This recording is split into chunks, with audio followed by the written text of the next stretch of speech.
தமிழகத்தின் புதிய அடையாளமாய் எங்கேயும் எப்போதும் புக்கெட் கேப்ஸ் டவுன்லோட் பண்ணுங்க. சேஃபா ஜாலியா டிராவல் பண்ணிட்டே இருங்க. ரெட் ஜெயண்ட் உதயநிதி ஸ்டாலின் தயாரித்து நடித்துள்ள மாமன்னன் வெற்றி நடை போடுகிறது. IBC மங்கை நேயர்களுக்கு வணக்கம். வெல்கம் டு தி ஷோ பெண் நலன். நான் உங்கள் ஆனந்தலட்சுமி.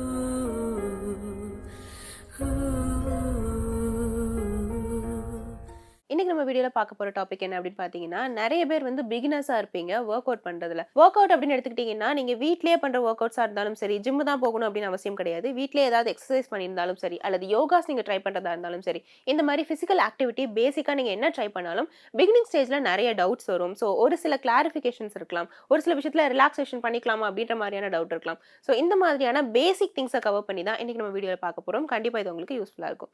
ஸோ ஃபர்ஸ்ட் திங் பாத்தீங்கன்னா, நீங்க எந்த ஒரு ஒர்க் அவுட் குள்ள வரும்போது மெயினான ஒரு விஷயம் என்ன அப்படின்னு கேட்டீங்கன்னா, பாடியோட ஃபிட்னஸ் அப்படின்றது தான் வந்து இன்ட்ராக்ட் ஆகும். ஸோ பாடி ஃபிட்னஸ் அப்படின்னு வந்தா கண்டிப்பா ஜங்க்ஸ் அப்படின்றத ரிமூவ் பண்ணியே ஆகணும். ஸோ ஜங்க்ஸ் வந்து நீங்க அதிகமா எடுத்துக்காம இருக்கணும் அப்படின்னா தண்ணி அதிகமா குடிக்கணும். ஸோ நான் ஒர்க் அவுட் தான் பண்றேனே, நல்ல ஹெல்தியான ஃப்ரூட் சாப்பிட்றேன், வெஜிடபிள் சாப்பிட்றேன், ஆனா நான் தண்ணியே குடிக்கல அப்படின்னு நீங்க நினைச்சீங்க அப்படின்னா அது ரொம்பவே தவறான விஷயம். எந்த அளவுக்கு நீங்க தண்ணி அதிகமா குடிக்கிறீங்களோ அந்த அளவுக்கு உங்களுக்கு பாடியோட மெட்டபாலிசம் வந்து நல்ல பூஸ்ட் ஆகும். முக்கியமா டாக்ஸின்ஸ் எல்லாமே ரிலீவ் ஆகும். ஸோ தண்ணி நிறைய குடிக்கிறது அப்படின்றது தான் எந்த ஒரு விஷயத்துக்குமே ஃபர்ஸ்டான திங்கா இருக்கும். அடுத்த விஷயம் பாத்தீங்கன்னா, ஃப்ரைட் ஐட்டம்ஸ், மைதா ஐட்டம்ஸ், சுகர், இது எல்லாத்தையுமே நீங்க கட் டவுன் பண்ணணும். ஸோ எப்போ வந்து ஒரு ஹெல்தியான லைஃப் ஸ்டைல்குள்ள நீங்க வரணும்னு நினைக்கிறீங்களோ இந்த 3 விஷயத்தையும் கண்டிப்பா கட் டவுன் பண்ணி ஆகணும். முக்கியமா ஒர்க் அவுட் பண்றீங்க அப்படின்னா இந்த 3 விஷயத்த தொடவே கூடாது. நெக்ஸ்ட் திங் பாத்தீங்க அப்படின்னா, வெஜ் சாலட் சாப்பிடுறது. ஸோ நிறைய பேர் வந்து இந்த வெஜிடபிள் சாலடை இப்போ சாப்பிட ஆரம்பிச்சிட்டாங்க. இதுக்காக நீங்க ஃபேன்சியா போய் வெளியில வாங்கணும் அப்படின்னு அவசியம் இல்லை. நார்மலா வீட்டில் என்னென்ன கிரீன் வெஜிடபிள்ஸ் இருக்கு, அல்லது நார்மலா நம்ம குக் பண்றதுக்காக, பொரியல் பண்றதுக்காக என்ன மாதிரியான வெஜிடபிள்ஸ் வச்சிருக்கோமோ இந்த வெஜிடபிள்ஸ் நீங்க கட் பண்ணி போட்டு சாலடாவே எடுத்துக்கலாம். ஸோ டெய்லி பேசிஸ்ல இந்த சாலட்ஸ் நீங்க எடுத்துக்கும் பொழுது இதுவுமே இன்னும் கொஞ்சம் உங்க ஒர்க் அவுட்க்கு பூஸ்ட் அப் ஆகும். ஸோ நிறைய பேருக்கு சோம்பேறியா இருக்கும், அல்லது ஒர்க் அவுட் பண்ணும்போது ஒரு டயர்ட்னஸ் வரும் இல்லையா, இந்த மாதிரியான டயர்ட்னஸ் தடுத்து உங்க பாடி எனர்ஜெட்டிக்கா வச்சுக்கிறதுக்கு இந்த மாதிரியான சாலட்ஸ் வந்து உங்களுக்கு ரொம்பவே ஹெல்ப் பண்ணும். சில பேருக்கு இதோட டேஸ்ட் என்ஹான்ஸ் பண்ணி கொடுக்கணும் அப்படின்றதுக்காக கொஞ்சமா லெமன் எடுத்துக்கிறது அண்ட் பெப்பர், சால்ட் இதெல்லாமே ஆட் பண்ணி சாப்பிடுவாங்க. ஹனி கூட நிறைய பேர் ஆட் பண்ணி சாப்பிடுவாங்க. ஸோ இதெல்லாம் ஆட் பண்ணலாமா கூடாதா, பிளைனா அந்த வெஜிடபிள்ஸ் மட்டும் தான் எடுக்கணுமா அப்படின்னு கேட்டா கிடையாது. உங்களுடைய டேஸ்ட் பர்ட்ஸுக்கு எதெல்லாம் வந்து ஓகேவா இருக்கோ அது எல்லாமே நீங்க யூஸ் பண்ணிக்கலாம். ஸோ நெக்ஸ்ட் திங் பாத்தீங்க அப்படின்னா ஸ்போர்ட்ஸ். ஸோ நம்ம ரோட்ல ரொம்பவே இந்த வில்லேஜ் சைட்ல பாத்தீங்கன்னா வெளியில ரோட்ல வச்சு பேட்மிண்டன் விளையாடுறது நம்ம பார்த்திருப்போம், ஷட்டில் காக் விளையாடுவாங்க. ஸோ இந்த மாதிரியான சின்ன சின்ன ஸ்போர்ட் ஆக்டிவிட்டியை நீங்க வீக்லி ஒன்ஸ் எடுத்துக்கலாம். அல்லது பாஸ்கெட் பால், ஃபுட்பால் இந்த மாதிரியான விஷயங்கள் நீங்க கிரவுண்ட்ல இறங்கி விளையாடுறீங்க அப்படின்னாலுமே ஓகே.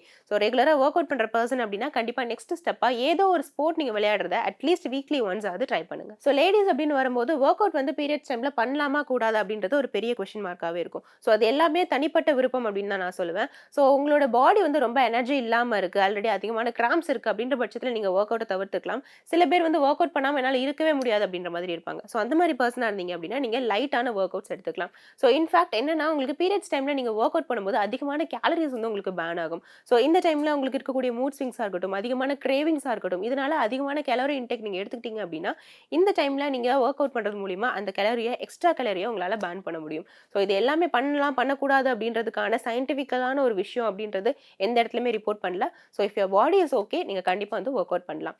ஸோ அடுத்த விஷயம் என்னன்னு பார்த்தீங்கன்னா, ஒர்க் அவுட் பண்ணுறதுக்கு முன்னாடி நிறைய பேர் வந்து பட்னியா நான் வெறும் வயித்துல தான் ஒர்க் அவுட் பண்ணுவேன், அப்போ தான் வந்து எனர்ஜி பர்ன் ஆகும் அப்படின்ற மாதிரியான விஷயங்கள்ல இருப்பாங்க. ஸோ எல்லாருக்கும் பட்னியா ஒர்க் அவுட் பண்ணுறது செட் ஆகுமா அப்படின்னு கேட்டால் ஆகாது. நிறைய பேர் வந்து இந்த மாதிரி பட்னியா ஒர்க் அவுட் பண்ணுறது மூலிமா சீக்கிரமே டயர்ட் ஆயிடுவாங்க. ஸோ அவங்களோட கோலை வந்து ரீச் பண்ண முடியாது அப்படின்னே சொல்லலாம். ஒரு நாளைக்கு இவ்வளோ ஒர்க் அவுட்ஸ் நான் கம்ப்ளீட் பண்ணணும், இத்தனை சிட்டிங்ஸ் நான் கம்ப்ளீட் பண்ணணும் அப்படின்னு வச்சிருந்தாங்கன்னா முன்னாடியே எனர்ஜி எல்லாமே போயிட்டு இந்த ஒர்க் அவுட்டை கம்ப்ளீட் பண்ணாமலே விட்டுடுவாங்க. ஸோ இந்த மாதிரி டைமிங்ல என்ன மாதிரியான பிரேக்ஃபாஸ்ட் அல்லது என்ன மாதிரியான ப்ரீ ஃபுட் நம்ம எடுத்துக்கலாம் ஒர்க் அவுட்க்கு அப்படிங்கறத இப்ப பார்க்கலாம். சோ ஃபர்ஸ்ட் திங் பாத்தீங்கன்னா, யோகர்ட், ஃப்ரூட் அண்ட் ஒரு நட் எடுத்துக்கலாம். சோ யோகர்ட்ல புரோட்டீன் இருக்கு. அது கூட உங்களுக்கு தேவையான அல்லது உங்களுக்கு ஃபேவரட்டான ஃப்ரூட் எதுவோ அதை நீங்க யூஸ் பண்ணிக்கலாம். ஏதாவது ஒரு ஃப்ரூட் கூட போதும். சோ அது கூட கொஞ்சமா நட்ஸ், ஆல்மண்ட்ஸா இருக்கட்டும், கேஷ்யூவா இருக்கட்டும், ஏதோ ஒரு நட் உங்களுக்கு விருப்பப்படுறத நீங்க எடுத்துக்கலாம். சோ இது எல்லாமே 1:1 தான். சோ ஒரு யோகர்ட், ஒரு ஃப்ரூட் அண்ட் ஏதாவது ஒரு நட், இது எல்லாத்தையுமே வந்து ஒரு சின்ன பவுல்ல எடுத்து இதை நீங்க ஒர்க் அவுட் போறதுக்கு முன்னாடி சாப்பிட்டுக்கலாம். சோ செகண்ட் திங் பாத்தீங்க அப்படின்னா, ஒரு சின்ன பவுல் ஃபில் ஆஃப் நட்ஸ் நீங்க எடுத்துக்கலாம். சோ அதுல எல்லா நட்ஸையும் கலந்து உங்களுக்கு ஃபேவரட்டான நட்ஸ் இருக்கோ அது எல்லாத்தையுமே நீங்க மிக்ஸ் பண்ணி யூஸ் பண்ணலாம். லைக் ஆல்மண்டா இருக்கட்டும், கேஷ்யூ, பிஸ்தா, வால்நட், இந்த மாதிரி உங்களுக்கு எதெல்லாம் ஃபேவரட்டா இருக்கோ அந்த எல்லா நட்ஸையும் மிக்ஸ் பண்ணி ராவா நீங்க அப்படியே சாப்பிடலாம். நெக்ஸ்ட் விஷயம் பாத்தீங்கன்னா, ஒரே ஒரு ஃப்ரூட் மட்டும், அதாவது பனானா மட்டும் எடுத்துட்டு போறவங்க கூட இருக்காங்க. சோ அதிகமான ஒர்க் அவுட் பண்ற பர்சன்ஸ் எடுத்துக்கக்கூடியது இதுதான். ஒரே ரெட் பனானா அல்லது ஒரே நார்மல் அல்லது ஃபுல் ரைப்பன் பனானா எடுத்துப்பாங்க. பனானாவோட ஸ்டேஜஸ் அப்படின்றது நிறைய இருக்கு இல்லையா. சோ எப்போ நீங்க ஃபுல் ரைப்பன் பனானா எடுக்கிறீங்களோ அப்பதான் உங்களுக்கு வந்து நல்ல ஒரு எனர்ஜி கிடைக்கும் ஃபார் ப்ரீ ஒர்க் அவுட் அப்படின்றதுக்கு. சோ ஒரே ஒரு சிங்கிள் பனானா பனானா நீங்கள் எடுத்துகிட்டு ஒர்க் அவுட் பண்ண போனாலே ரொம்ப பெட்டராக இருக்கும். ஸோ அடுத்த விஷயம் என்னன்னு பார்த்தீங்கன்னா peanut butter with bread. So பிரெட்னு எடுத்துக்கிட்டிங்கன்னா நார்மலாக இருக்கக்கூடிய அந்த ஒயிட் பிரெட் எடுக்காதீங்க. ஸோ மல்டிகிரெயினோ வீட் பிரெட்டோ இந்த மாதிரியான பிரெட் கூட பீனட் பட்டர் எடுத்துகிட்டு கண்டிப்பாக நீங்கள் ஒர்க் அவுட் போகலாம். இது கூட ஏதாவது ஃப்ரூட் நீங்கள் ஆட் பண்ணிக்கிறீங்க, அந்த ஃப்ரூட் ஸ்லைசஸை வந்து பிரெட்டில் வச்சு அப்படியே நீங்கள் சாப்பிட்றீங்க அப்படின்னா கூட அது ஓகே தான். ஸோ இன்னொரு பியூட்டிஃபுல்லான ரெசிபி என்ன அப்படின்னு கேட்டிங்கன்னா apple plus peanut butter. So இதை நீங்கள் கண்டிப்பாக ட்ரை பண்ணி பாருங்கள். ஹோல் ஒர்க் அவுட் முடிச்சதுக்கு அப்புறம் கூட உங்களோட எனர்ஜி லாஸ் அப்படின்றது இருக்காது. இன்னும் கொஞ்சம் ஒர்க் அவுட் பண்ணலாம் அப்படின்ற லெவலுக்கு தான் உங்கள் பாடியில் எனர்ஜி இருக்கும். ஸோ இந்த 5 டிப்ஸ் நீங்கள் எடுத்துக்கலாம். இதில் உங்களுக்கு எது ஃபேவராக இருக்கோ அந்த ஃபுட்டை நீங்கள் எடுத்துட்டு ஒர்க் அவுட் பண்ண ஸ்டார்ட் பண்ணலாம். ஸோ இது எல்லாமே பேசிக்காக இருக்கக்கூடிய டவுட்ஸ். இதை தாண்டி வேற ஏதாவது டவுட் இருக்கா, வேற ஏதாவது ரிலாக்ஸேஷன் நான் பண்ணிக்கலாமா அப்படின்ற டவுட் உங்களுக்கு இருக்கு அப்படின்னா கமெண்ட் செக்ஷனில் தெரியப்படுதுங்க. மீண்டும் வேற ஒரு பெண்ணால நிகழ்ச்சியில் நான் உங்களை வந்து மீட் பண்றேன். until then bye bye. தமிழகத்தின் புதிய அடையாளமாய் எங்கேயும் எப்போதும் புக்கெட் கேப்ஸ் டவுன்லோட் பண்ணுங்க. சேஃபா ஜாலியா டிராவல் பண்ணிட்டே இருங்க. ரெட் ஜெயண்ட் உதயநிதி ஸ்டாலின் தயாரித்து நடித்துள்ள மாமன்னன் வெற்றி நடை போடுகிறது. கீபேட் ஃபோன் தான் அப்பெல்லாம் வச்சிருப்போம் இல்லைங்களா, I-யூ அப்படி போட்டு அனுப்புறது. நான் அப்போ ஸ்கூலுக்கு அர்ஜென்ட்டாக கிளம்பிட்டு இருந்தேன் 9th படிக்கும்போது. 6th 7th 8th அந்த ஆனுவல் லீவ்லலாம் வந்து பார்த்தீங்கன்னா இவங்க வீட்டுக்கு தான் நாங்கள் போவோம். அதனாலே அந்த டைம்லேருந்து எங்களுக்கு ரொம்ப பிடிக்க ஆரம்பிச்சிருச்சு. ஸோ உங்களுக்கு கண்டிப்பாக நம்ம மேரேஜ் பண்ணி வச்சிடலாம், இப்போதைக்கு படிக்கிற வேலையை மட்டும் பாருங்க அப்படின்னு சொல்லிட்டு சரி ஓகே இதில் முள்ளு குத்திச்சு ஸ்லிப்பரில். எங்கள் அண்ணன் மட்டும் முன்னாடி நடந்து போகிறாங்க. இவங்க வந்து எனக்கு காலாண்டு அப்படியே பிடிச்சி தூக்கி விட்டு இதெல்லாம் நம்ம படத்தில் பார்த்துருக்கோம்ல, கண்டிப்பாக லவ் தான் அப்படின்னு சொல்லிட்டு நம்மளுக்குள்ளேயே நம்ம ஒரு இனிஷியேட் எடுத்துக்கிட்டு ஃபைனலாக ஐ லவ் யூ சொல்லிட்டா. சொன்ன உடனே பார்த்தீங்கன்னா நான் எதுவும் ஆன்சர்லாம் பண்ணல. அன்னைக்கு காலைல சொல்லி முடிச்சுட்டு போகிறா. அடுத்த செகண்டே இப்படி அம்மான்னு சொல்லிட்டேன், அம்மா இந்த மாதிரி சங்கீதா வந்து லவ் சொல்கிறாப்புல அப்படின்னு சொல்லிட்டேன்.